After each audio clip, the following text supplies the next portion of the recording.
Another subtle yet devastating aspect of the global conspiracy is their manipulation of calendars, clocks, and our perception of time. We are being enslaved by man-made mechanisms and systems for keeping time.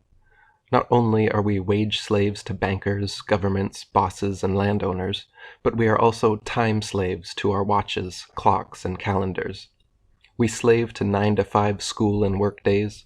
We slave to 5-day school and work weeks. We are spiritual slaves to Greenwich Mean Time, the Gregorian calendar, and an unnatural 7-day week. Buried Inside from Chronoclast wrote, "Time is the primary socializing tool, and the clock is the key machine of industrial capitalism. The imperialism of space and material is everywhere evident, but the imperialism of time is a shadowy beast. What is of direct concern is how time is perceived, controlled, exploited, manipulated, institutionalized, and internalized. If we do not understand time, we become its victims. One thing remains apparent. Time politics are power politics. Every sundial, watermill, calendar, week cycle, social policy, and temporal monument has served a particular interest and ideology. The hallmark of these, of course, has always been technological power and chauvinist control. In the service of precision, the atomic second is now defined as the duration of 9,192,631,770 particle oscillations within a cesium-133 atom. If you follow the sun and moon to keep track of time instead of clocks and watches, many things change. If stores open at sunup and close at sundown, managers cannot anally enforce punching time cards. If you tell your friends to meet you at the river when the sun touches the tree line, you naturally, patiently wait for them while watching a beautiful sunset. If you tell your friends to meet you at the mall at 7:30 p.m., then you must constantly look at your wrist or the wall, watching a series of cumulatively frustrating numbers.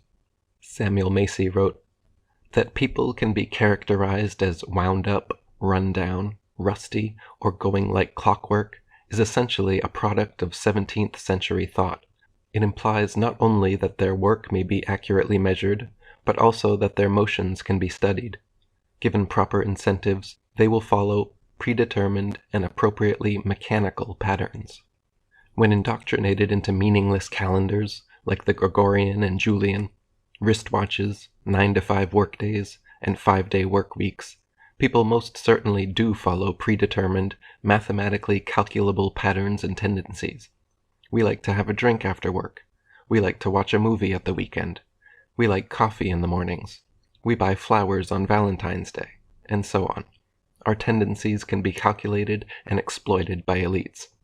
Those who exist outside the constraints of time, wage slavery, have all the time and money they need to perform studies, hire psychologists, lobbyists, and advertisers to further their gains. Time is money, so they say."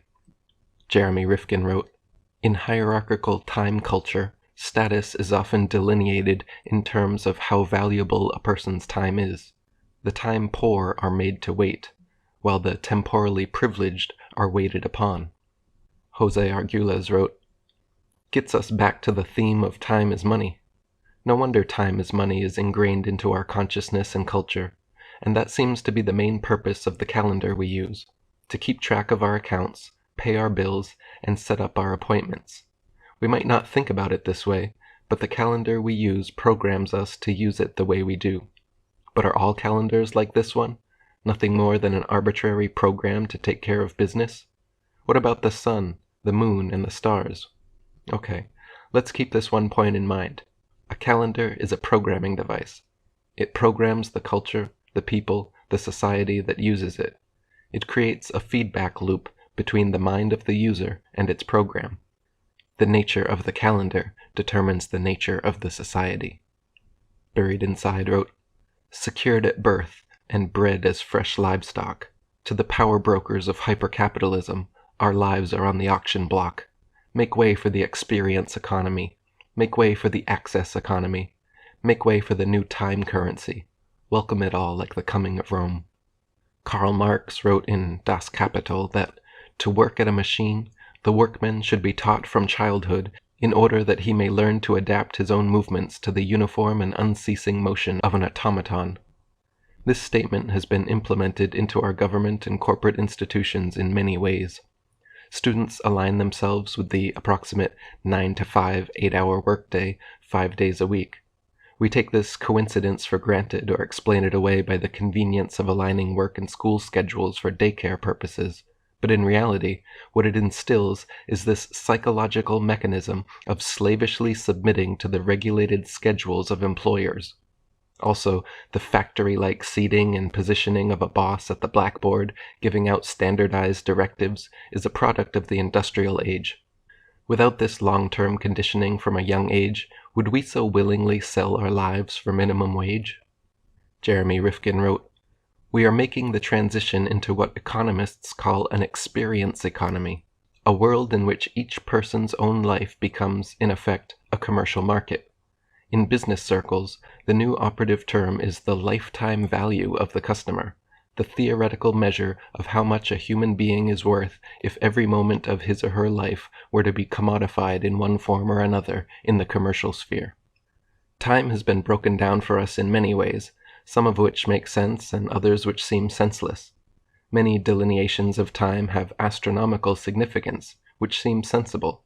The sun and Earth's interaction gives us a yearly cycle, the moon's lunation pattern gives us a monthly cycle, the constant rising and falling of sun and moon gives us a daily cycle, and the tides give us a natural quarter-day cycle as they come in and out.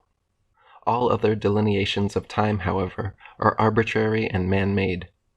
The fast-ticking second appears nowhere in nature, except when people claim it resembles a human heartbeat, but this too is arbitrary, because human heartbeat constantly changes pace.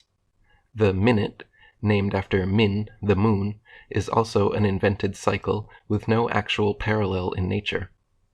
The hour, named after Horus, the Egyptian Jesus, who divides the days and nights into 12 equal parts, is an ancient myth, but not a cycle found in nature.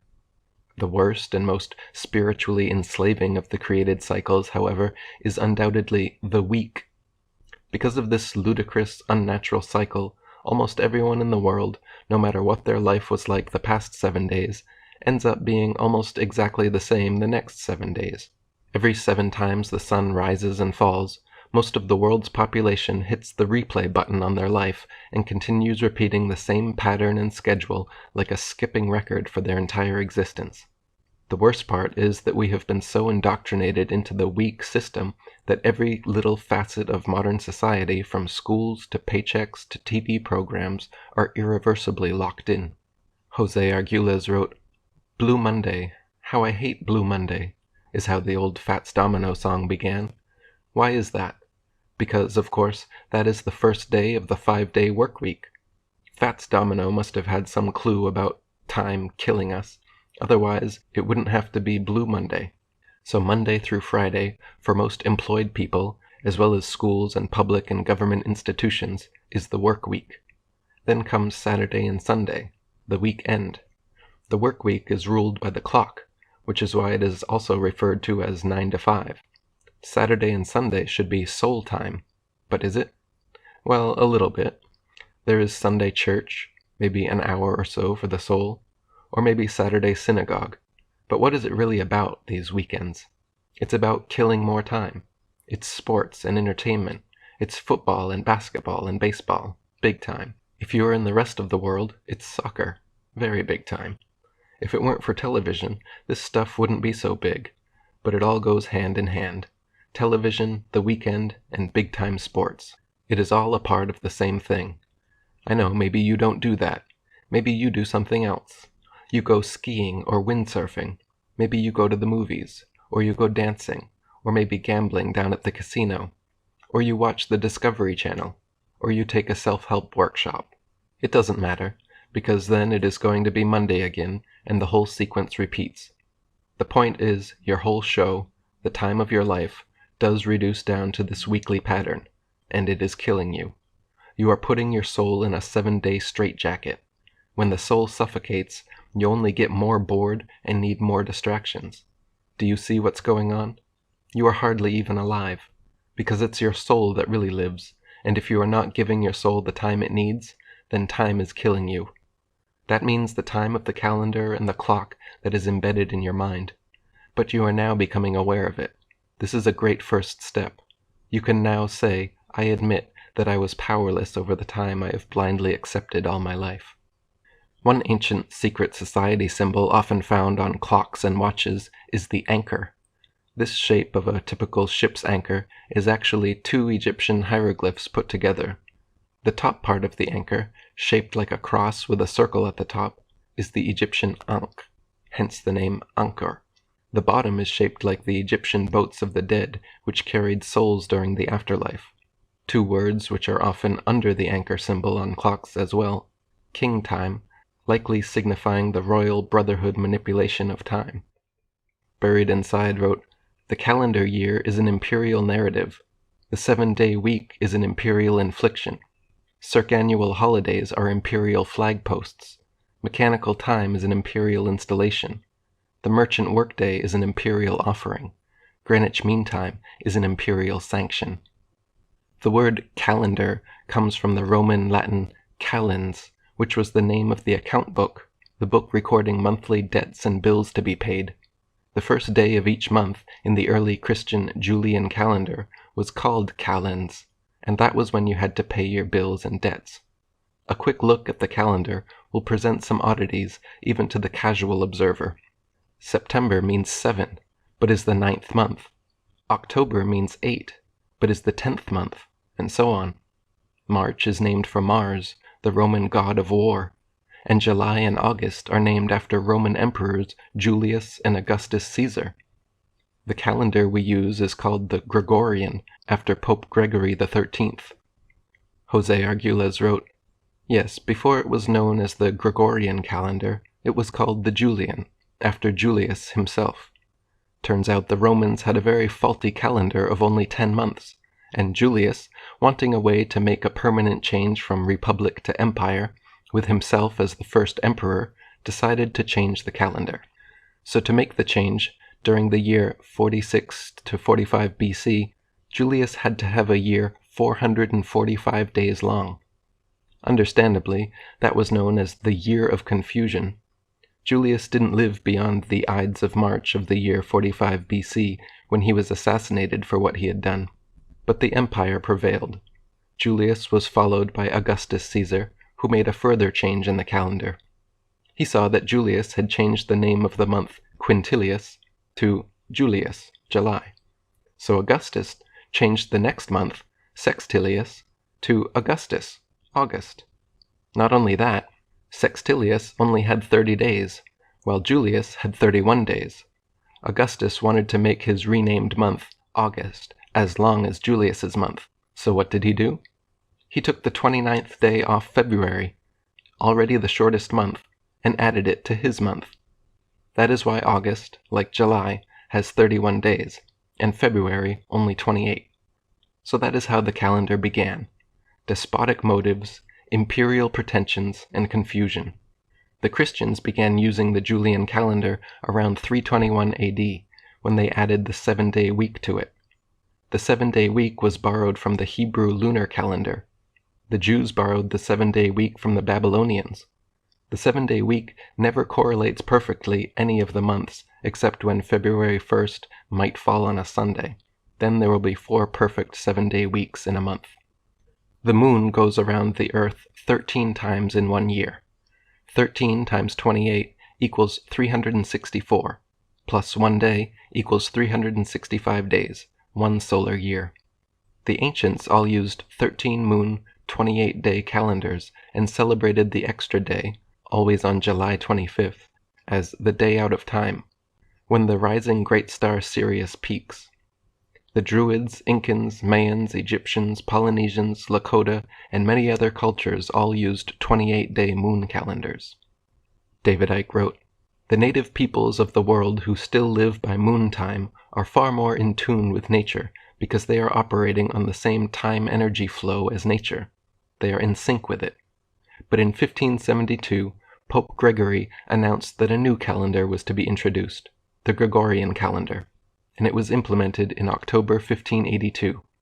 It was another Brotherhood scam, and the Gregorian calendar became the fixed standard time for the planet. This means that the human mind is tuned to this manufactured flow of time when we look at a clock, a watch, or plan the future with a diary. And where is the center of this time system? The 0 point from which all the world's people tune their timepieces? Why, it's only Greenwich in London, across the River Thames, from the City of London financial district, the Brotherhood's operational heartland.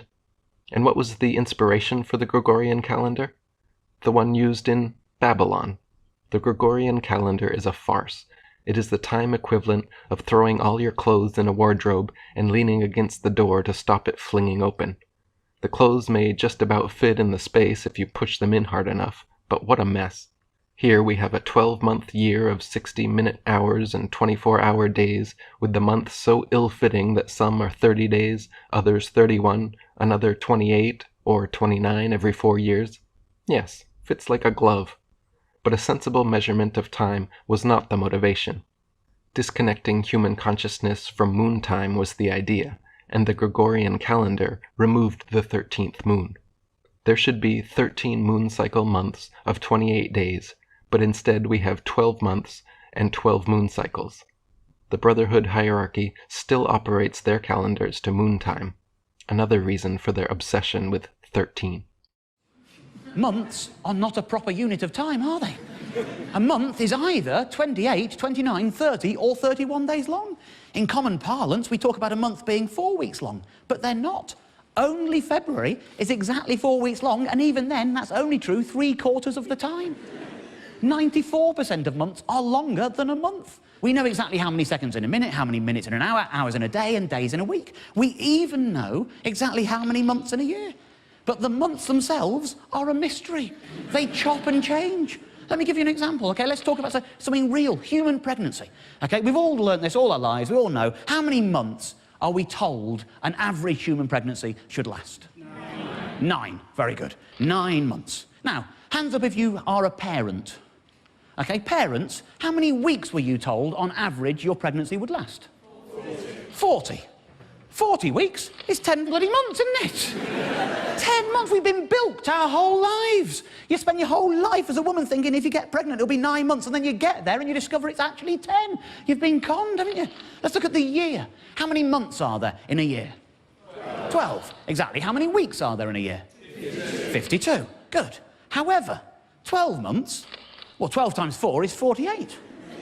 And 52 minus 4 is 48.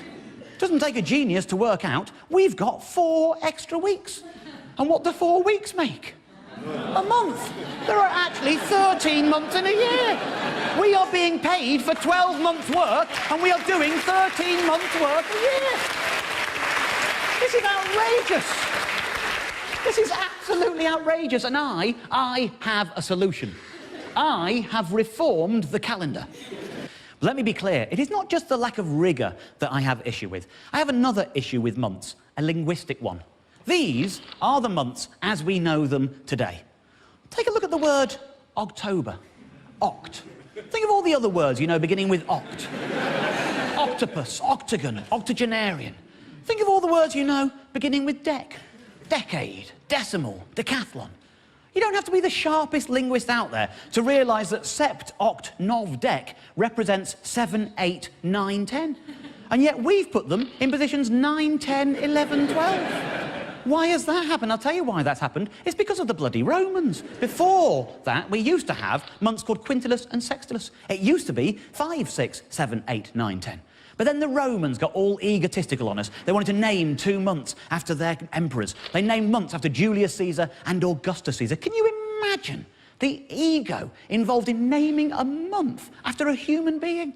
It's one thing naming it after a god. You know, you've got January after Janus, that's okay. Mars gives you March, that's okay. I mean, if you believe in a god, why wouldn't you want to venerate them by naming something as fundamental as a period of time after them? That makes sense. but not an actual human being. Get your egos out of the game. That is ridiculous. Well, they have confused things by naming July and August so, and then everything got moved around at a later date. So what we're going to do, we're going to correct this system. The first thing we're going to do is sort out the numbering, obviously. So let's call that 7, 8, 9, 10, because they are called 7, 8, 9, 10. That's what they are.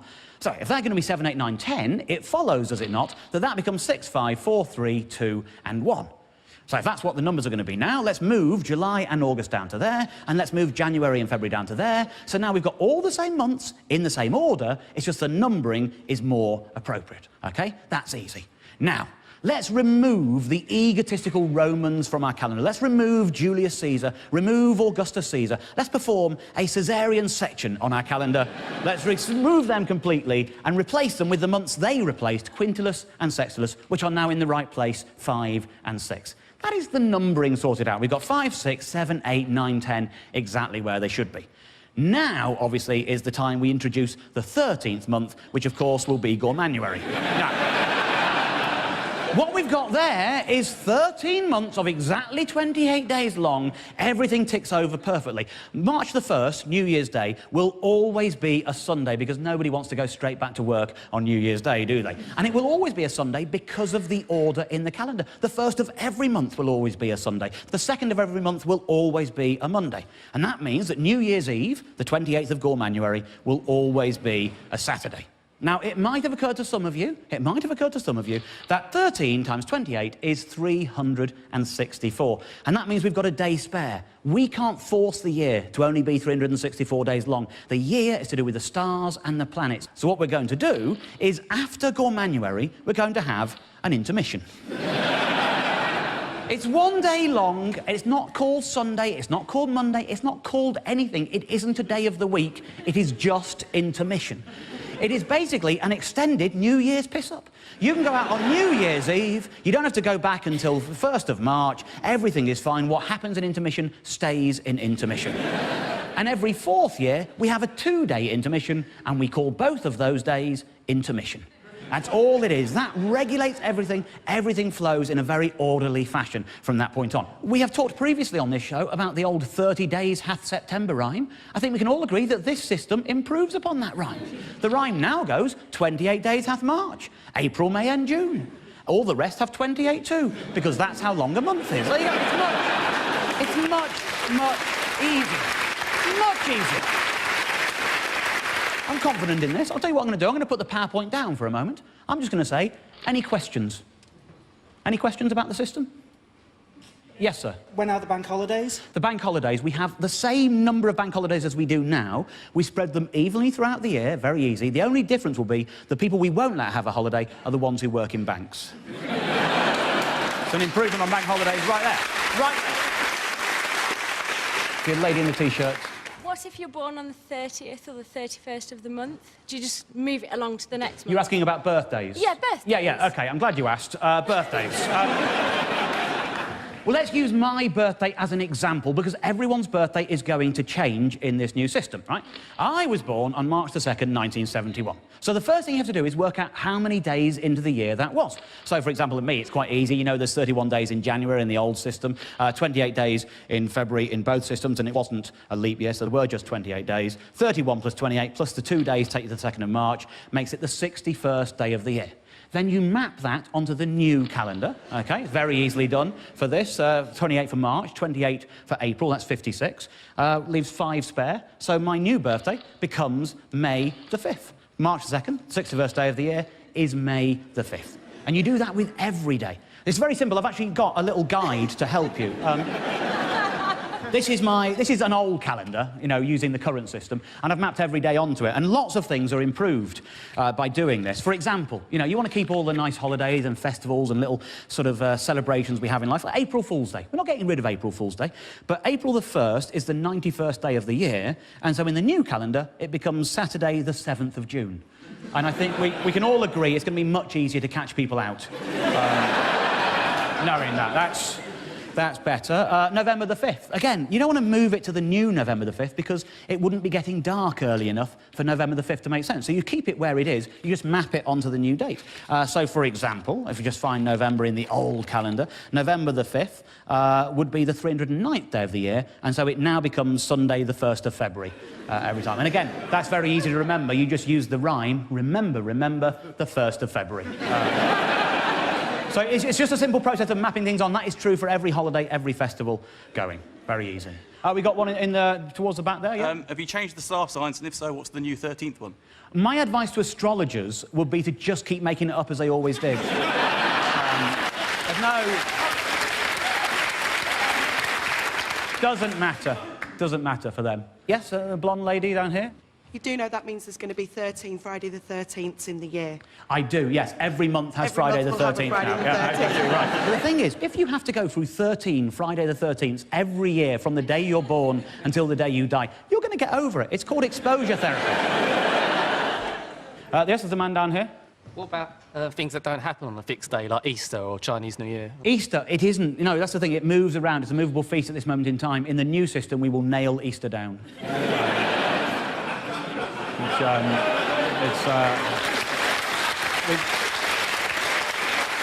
We've thought of everything. We really have. In fact, just looking through that calendar of the old system, which shows you how complicated it is, we've got a new calendar, and we'll have new merchandise to go with it. So, for example, you could get a calendar like this, right? The thing with this kind of calendar, now, every day is always the same day of the year. It's always a Sunday on March the 1st. We know that. The same system. So what we do with these calendars now, you produce them and they're wipe clean.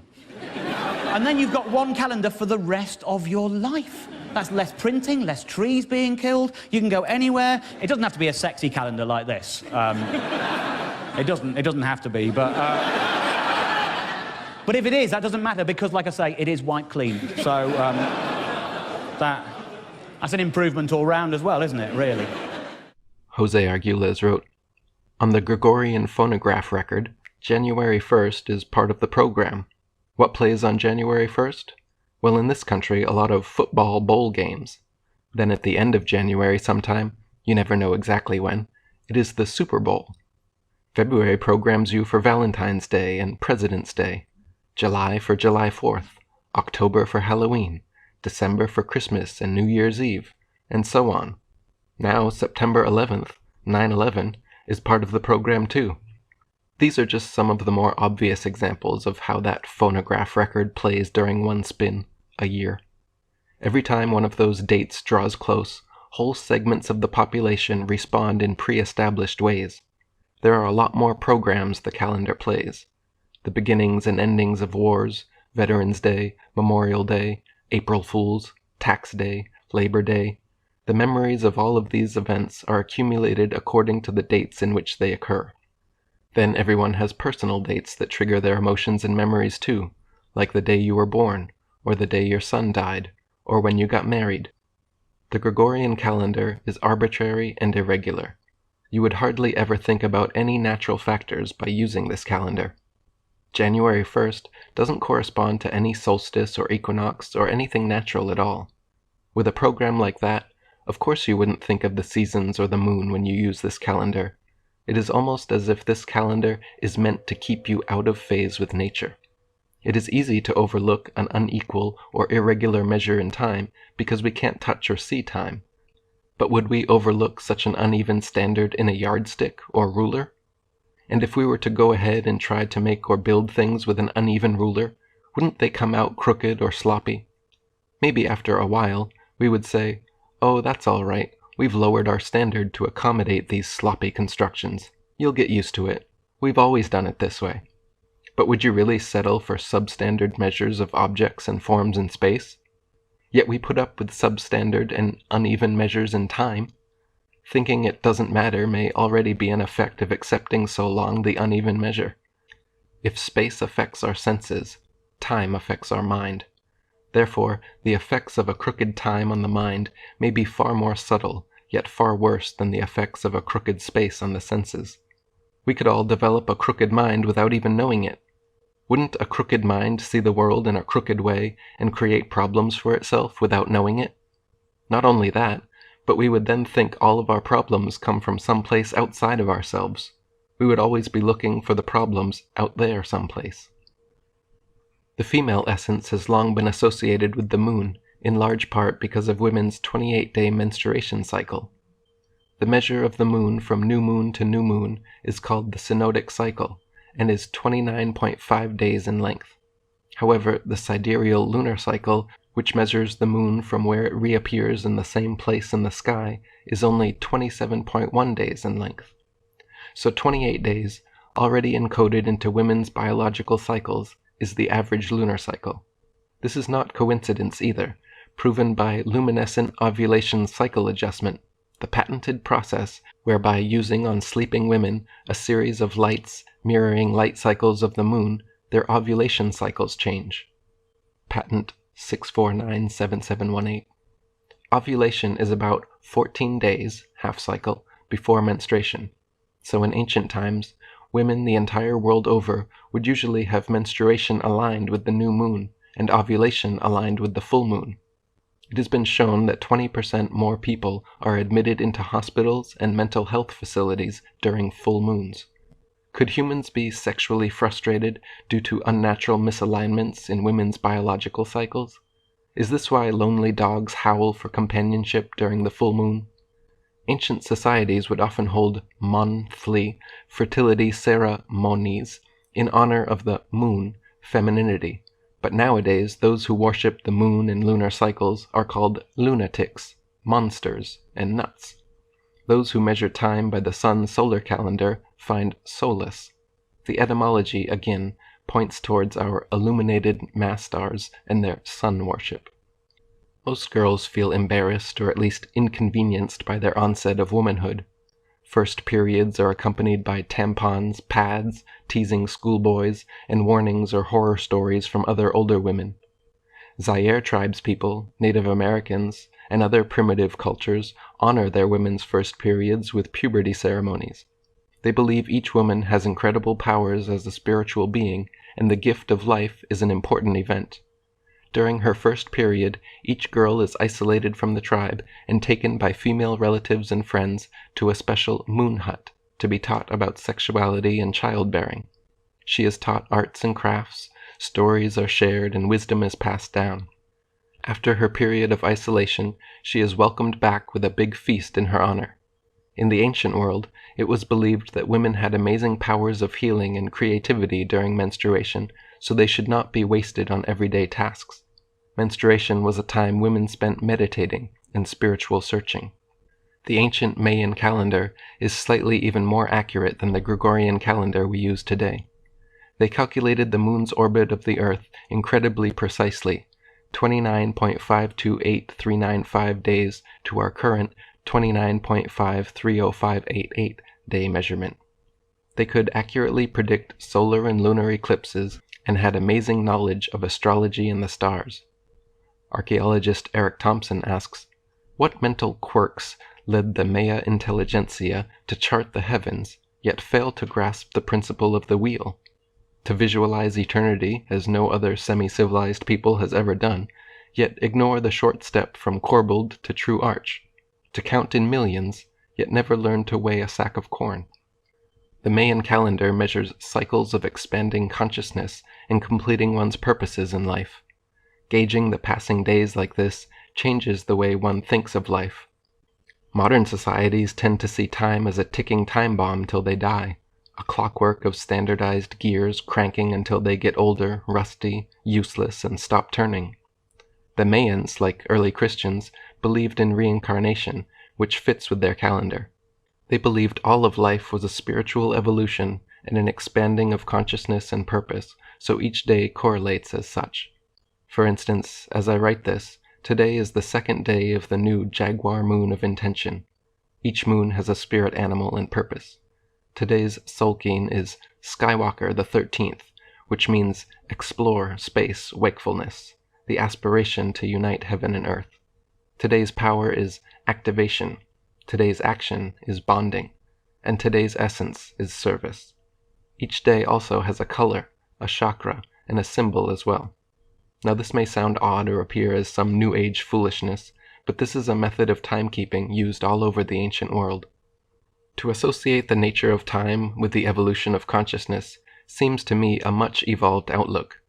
The Maya knew about the 25,920-year precession of the equinoxes, in which the position of the rising sun against the stars changed slightly for 2,160 years past each constellation of the zodiac.